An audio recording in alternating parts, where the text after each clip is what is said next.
Vamos ler o Salmo 126,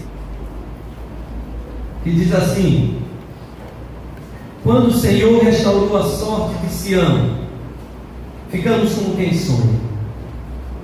Então a nossa boca se encheu de riso e a nossa língua de júbilo. Então entre as nações se dizia: grandes coisas o Senhor tem feito por eles. Com efeito, grandes coisas fez o Senhor por nós, por isso estamos alegres. Restaura, Senhor, a nossa sorte, como as torrentes no Negueb. Os que com lágrimas semeiam, com júbilo ceifarão.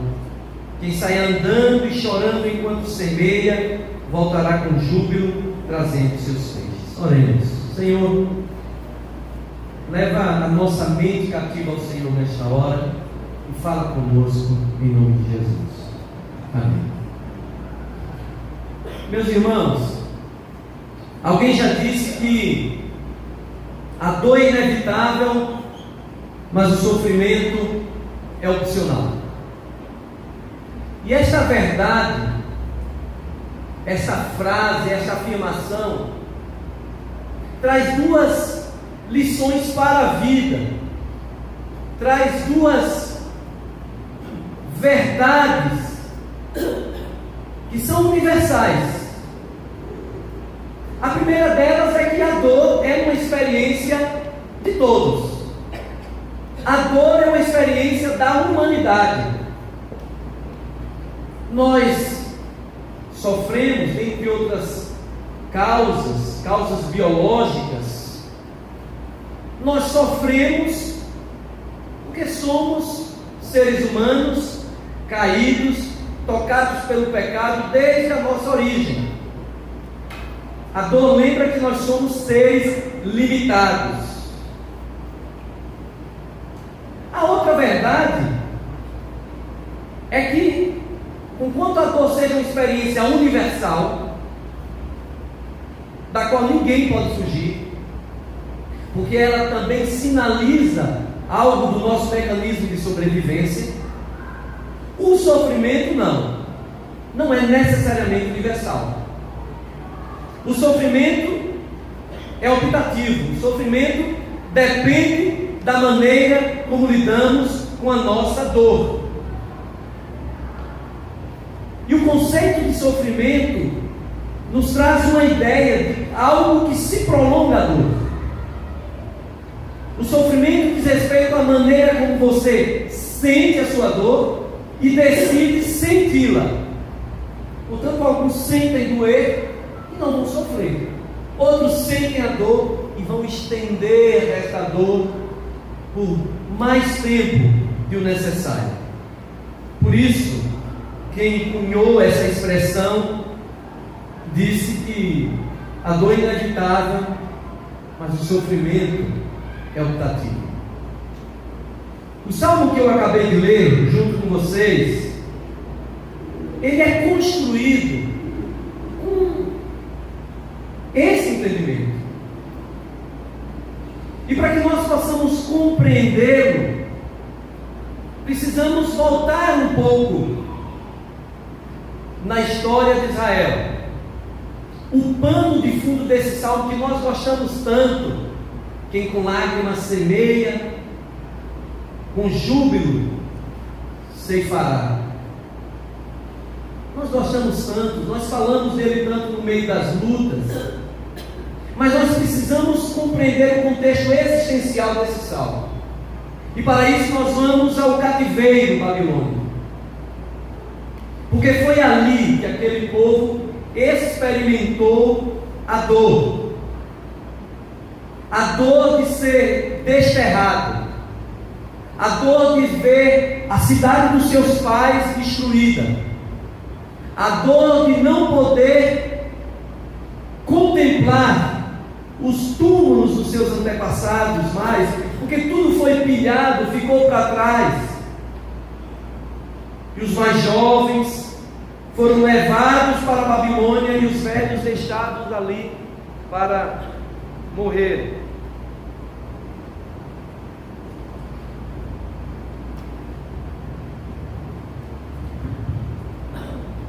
era a dor do exílio. E é dentro desse contexto que o salmista começa a pensar e elaborar essa poesia que nós acabamos de ler. Nós não conseguimos precisar qual foi o momento em que essa poesia foi elaborada. Nós não conseguimos dizer se esse salmo foi cantado ainda na Babilônia, ou se esse salmo foi cantado pela primeira leva de judeus que já havia sido liberta do cativeiro babilônico. Nós sabemos que quando o cativeiro tem fim, os judeus regressam em 3 levas. Eu não consigo, e os estudiosos não conseguem precisar se foi ainda na Babilônia ou foi aquela primeira leva que começou a retornar ao cativeiro. Mas é fato que aqui o salmista olha para trás e busca na experiência passada do seu povo, do povo de Israel, as tantas vezes que Deus restaurou a sorte daquele povo, transformou o pranto em riso, e eles ficaram de boca aberta, tamanha a grandeza do Senhor, e aquela atuação de Deus em restaurar a sorte, em mudar a sorte, mudar o destino do povo, foi algo tão maravilhoso que as nações pagãs ao redor de Israel ficaram abismadas e temeram a Deus. Esse é o contexto. E o salmista então, olhando para trás, vendo o quanto Deus já fez, e aí é o primeiro bloco desse salmo. Notem que esse salmo é dividido em 2 blocos. No primeiro bloco ele diz: quando o Senhor restaurou a nossa sorte, trazendo à memória esse Deus que restaura a sorte, trazendo à memória esse Deus que intervém na história. Ele constrói o segundo bloco do salmo, que diz: Senhor, então restaura a nossa sorte, assim como o Senhor já fez no passado, faça de novo, para que as nossas vidas sejam como aquela terra seca do deserto do Negev, o Negev, quando recebe as primeiras águas e começa então a florescer. Que a nossa vida seja assim, aquele solo esturricado, árido pela dor, mas que quando ver o teu mover, a restauração que o Senhor nos concede, aquela terra seca começa a florescer. Aí ele diz: restaura a nossa sorte, Senhor. Ainda que o exílio fizesse parecer que Deus havia perdido a mão da história, que Deus já não mais controlava as coisas, o salmista declara: Deus continua no governo, Deus continua sentado na sala de comando do universo. Ainda que a dor tivesse nos tocado, Ele é o Deus que consegue converter a dor, o dia mau, na direção de grandes e profundas transformações de vida e de lição. Porque era essa a ideia do cativeiro. A expressão do cativeiro é a expressão de dor, mas ao mesmo tempo é a expressão de disciplina, de correção e de amadurecimento para aquele povo. O salmista então nos faz pensar que o exílio, ainda que tivesse trazido tanta dor para aquele povo, ele não deveria ser a experiência de sofrimento, porque ao cabo daquele desterro, daquele exílio, o povo que sairia daquela luta seria um povo diferente, mais forte, correto, santo, temente a Deus. A dor seria uma espécie de purificação. Por isso ele afirmou: os que com lágrimas semeiam, com júbilo ceifarão. Quem sai andando e chorando enquanto semeia, voltará com júbilo trazendo seus feixes. Havia uma profunda compreensão desta verdade.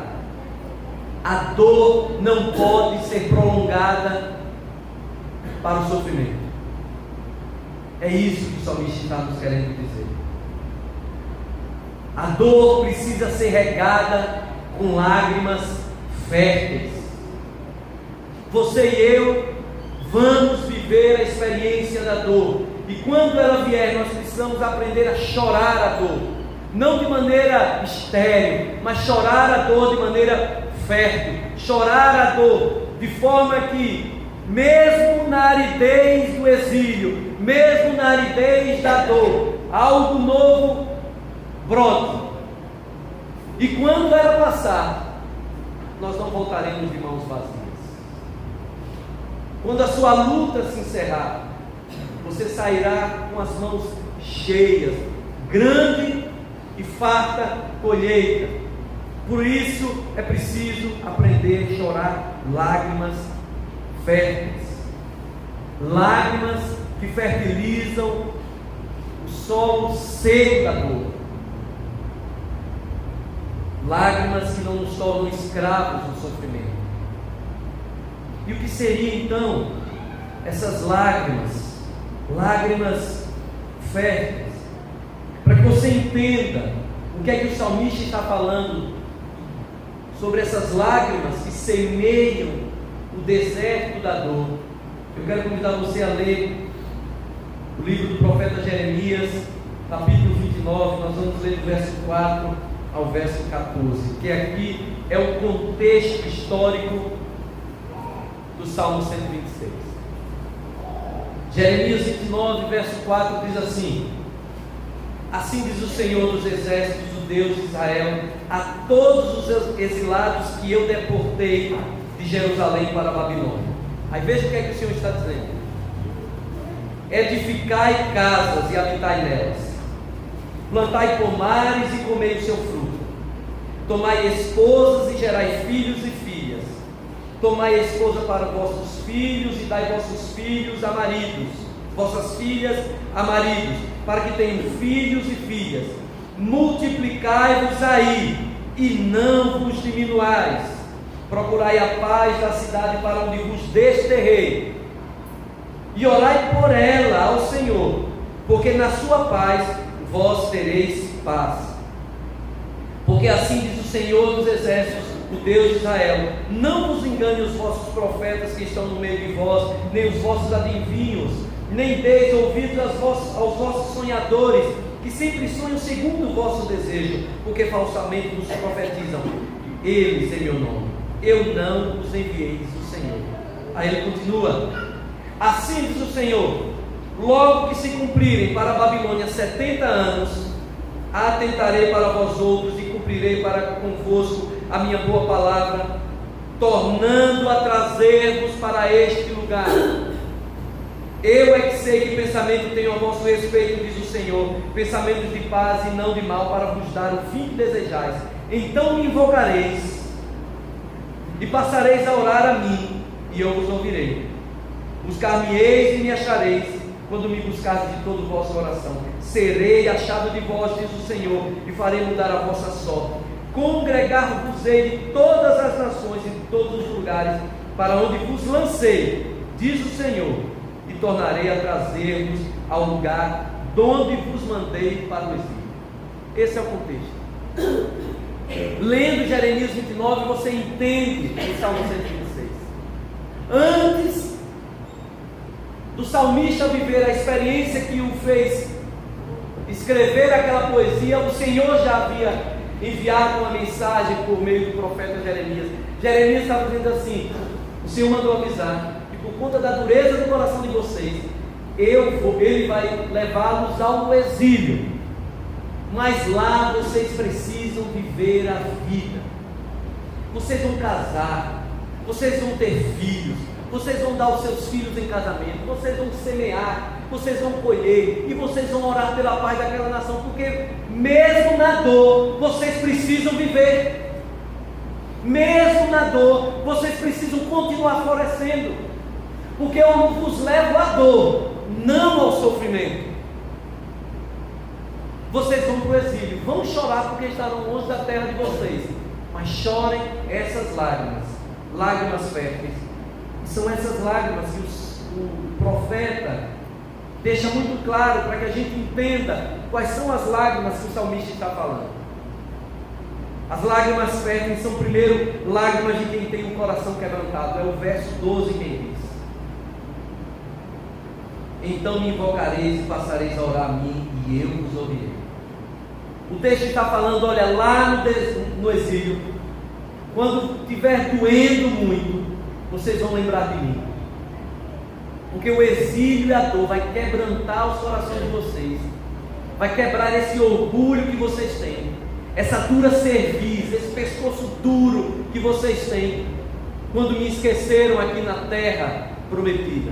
Mas vocês vão lá, e o sofrimento que vocês vão viver lá vai fazer com que vocês lembrem de mim. E aí, quando vocês quebrantarem o coração, se humilharem diante de mim, eu lembrarei de vocês.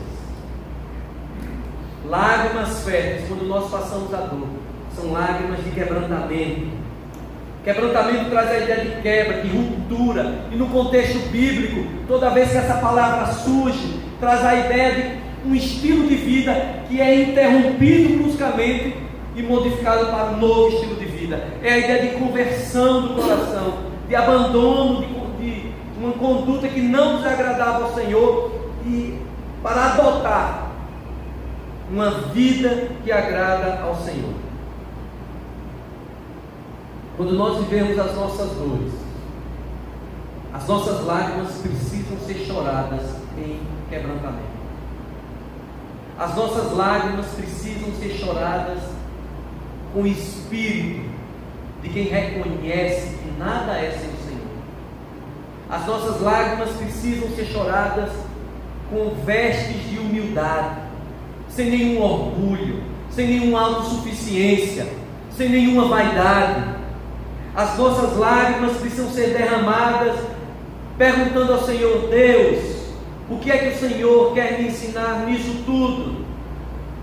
É a postura de quem chora lágrimas de quebrantamento. E o Salmo 34, verso 18 diz que perto está o Senhor dos que têm coração quebrantado e salva os de espírito oprimido. Quebrantamento. São essas lágrimas que nos fazem chorar a nossa dor e semear mesmo na dor. Essa é a postura do cristão. O cristão precisa estar sempre quebrantado, pescoço dobrado diante do Senhor, de joelhos postos diante de Deus, sem orgulhos, sem vaidade, sem autossuficiência, sem arrogância. O quebrantamento nos fala daquele fiel que vai para diante do Senhor apresentar suas dores, apresentar seus gemidos. A postura de quem chora lágrimas de quebrantamento é de joelho em oração. É uma prática que nós não podemos nos esquecer. É basilar na vida de todo cristão. A vida de oração, vida de intimidade com o Senhor. Quanto mais dolorida for a experiência, mais que é dado aos pés do Senhor. Eu lembro de uma história que virou célebre no meio dos seminaristas. Um antigo reitor do seminário, o reverendo Francisco Leonardo, um holandês, ainda vivo. Ele é sogro do reverendo Augusto Nicodemos, que é um homem santo de Deus. E diz que na sala dele havia um armário bem velho, lá no Seminário Presbiteriano do Norte, lá em Recife. E lá embaixo do armário havia um papelzinho que ele deixava colado lá na parede.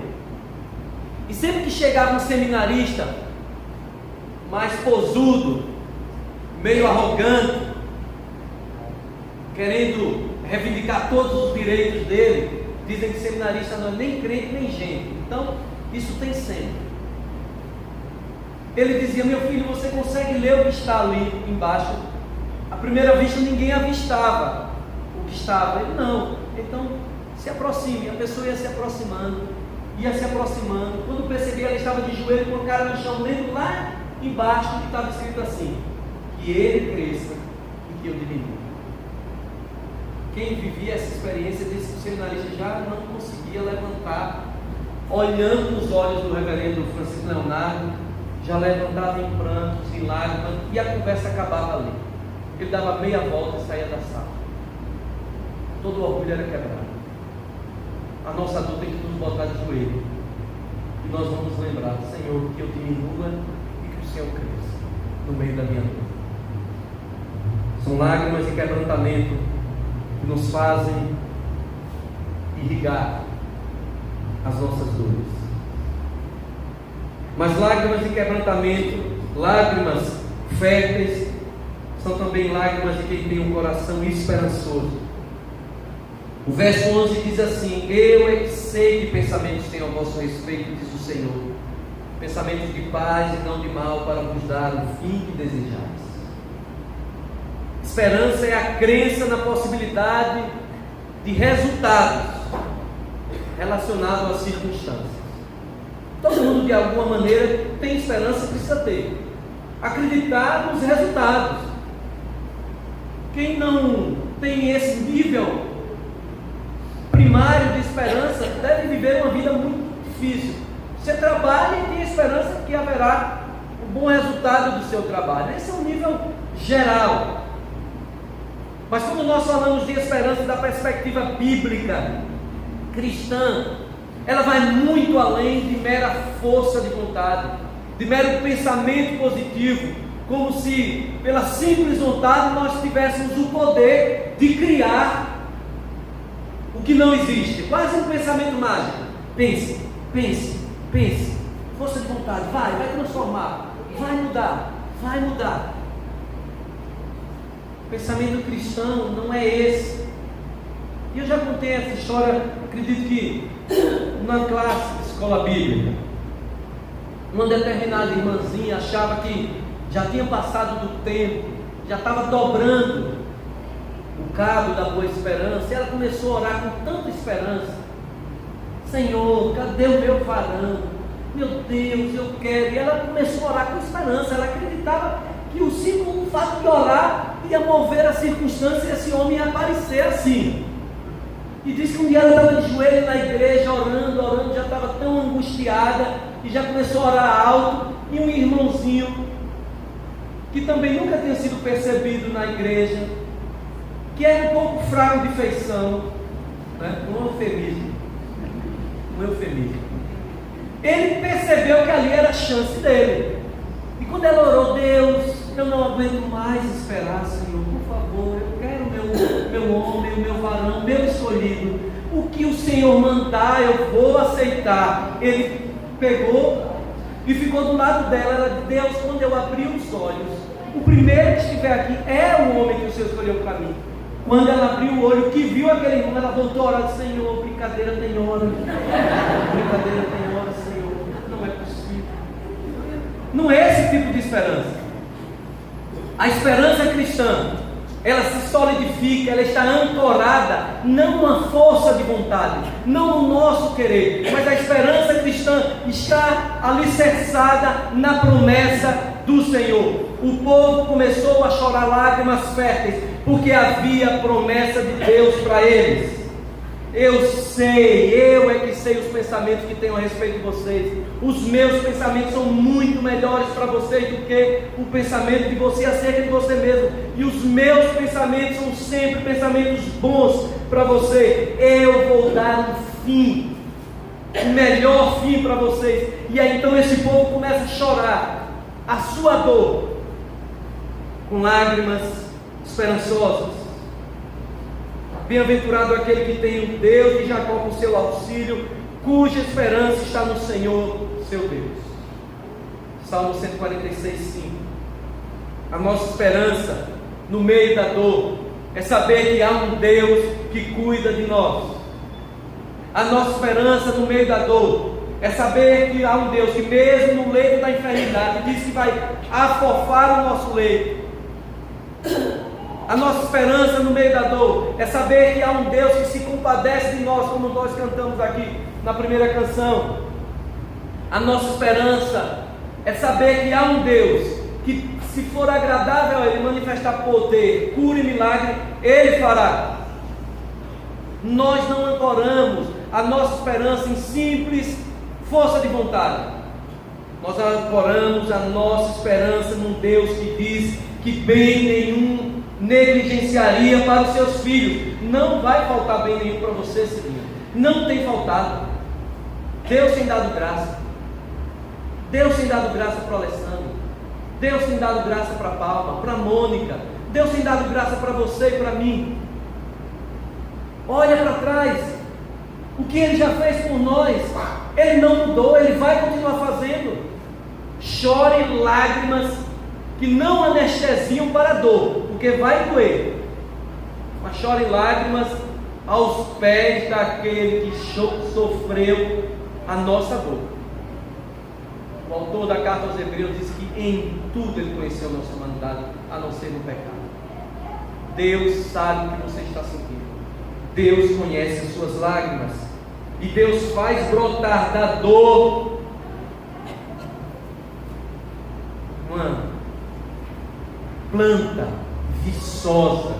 Ele faz para o bem dele, o bem daqueles a quem Ele ama, converter a dor em riso.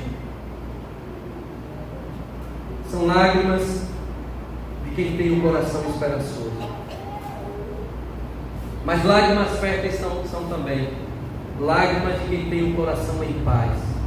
E aí você vai ver do verso 5 ao verso 8,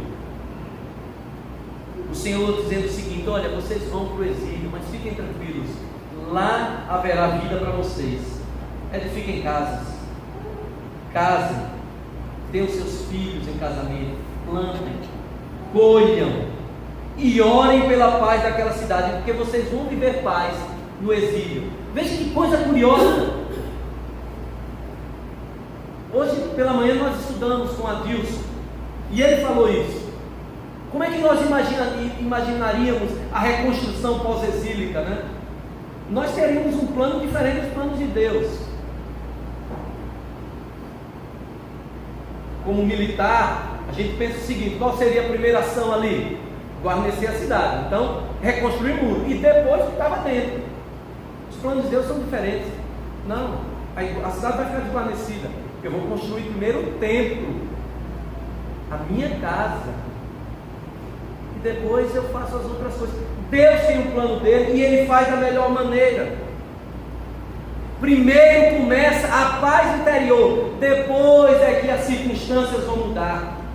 Paz em Deus não é ausência de guerra, é passar a guerra com o coração quedado aos pés do Senhor. A paz que a Bíblia nos fala não é uma paz que as circunstâncias, que o ambiente nos dá. É mesmo que o ambiente esteja ruindo, que estejamos em guerra ou que estejamos em exílio, há uma segurança eterna no nosso coração. E é por isso que o apóstolo Paulo fala aos Filipenses: não andem ansiosos por coisa alguma, em tudo sejam conhecidas diante de Deus as vossas petições pela oração, súplica com ações de graças, e a paz de Deus, que excede todo o entendimento, guardará os nossos corações e mente em Cristo Jesus. Não é paz que o mundo nos dá, não é paz só quando as coisas vão bem, mas é paz quando eu estiver no exílio, é paz quando eu estiver vivendo na dor, mas é a paz que não vai me permitir passar a dor e transformá-la em sofrimento. Quando nós choramos lágrimas de quebrantamento, quando nós choramos lágrimas de esperança, o efeito natural disso é a paz de Deus, ainda que as circunstâncias não mudem. Ainda que as circunstâncias não mudem. Deus é Deus. Vai doer, mas eu não vou ser absorvido pelo sofrimento. Eu vou viver a dor, mas não vou deixar que a dor me absorva. Eu vou viver a dor, mas não vou deixar que ela se transforme em um sofrimento e que me escravize. Porque a paz do Senhor guarda o meu coração. Porque aquilo que há de mais caro de Deus para mim já está garantido. E absolutamente nada nos furtará. Porque nada nos separará do amor dele. Nada, absolutamente nada. Lágrimas férteis são lágrimas de quem tem o coração em paz, de quem aprendeu a descansar no Senhor. Meus queridos irmãos, nenhum de nós está livre da dor, mas nós podemos viver as nossas dores sem permitir que elas evoluam para o sofrimento.